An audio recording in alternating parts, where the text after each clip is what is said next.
How do you create custom events in your Google Analytics, and when would you want to? In today's installment of Wikimotive's Learning Library, I'm going to show you exactly where to go to set up custom events, why you would do it, and off of what triggers they should be created. So let's get started. In the last episode, we talked about how to debug your website events to find out which tools are firing useful events and which are not. I recommend that you watch that video before exploring custom events because you're going to need the debugger to figure out how to trigger your custom events. So why would you create a custom event?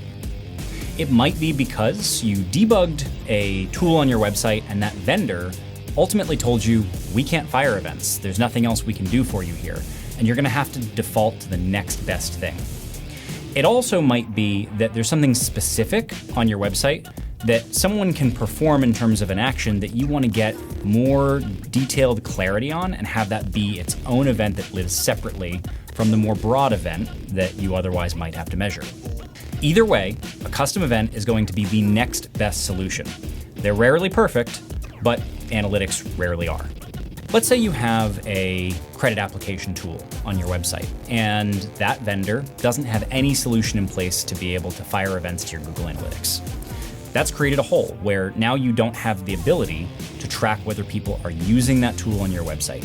And perhaps there's no good alternative on the market to that tool, and you don't have someone else that you can replace it with. The next thing that you want to do is go ahead and set up a custom event to at least know when a consumer has engaged with the call to action to that tool as a next best signal. Is that a reliable conversion event?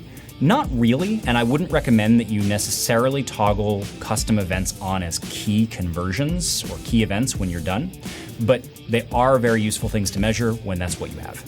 So let's look at an example. You've got your call to action on your VDP, and when you debug this tool, nothing comes through. So the next best thing you can do is trigger off of that CTA. In the debug view, you're going to see an ASC CTA interaction or something similar that indicates that a person clicked the button and what parameters are visible within that button click. Dig a little deeper and you can find element text, which in this case you'll match up to the name of the CTA itself. Next, go to the events section of your Google Analytics.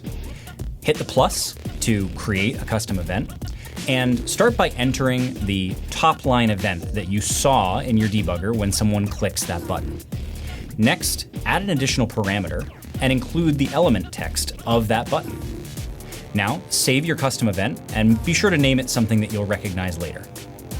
Next, refresh your analytics and go and debug this function to make sure that you see that new custom event firing. Now going forward, what you can do is measure the instances of that custom event, and you'll know that at the very least, that's the number of times that somebody clicked on that CTA, hopefully intending to complete that action, even if you can't track it all the way to completion. Other places that you might choose to create custom events would be get directions clicks, which are often not baked into your website platform, but are easy to create a custom event for. Perhaps visits to your Contact Us page, and many, many more potential actions on your website can be helpful to understand and quantify, even if you're not going to use them as key events on their own.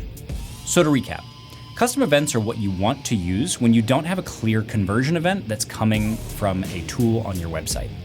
You use the debugger to understand what is and is not firing, and then using the parameters of the specific event, you build yourself a custom event that you can track going forward into the future. Stay tuned in this space for the next installation of Wikimotive's Learning Library. We'll see you there.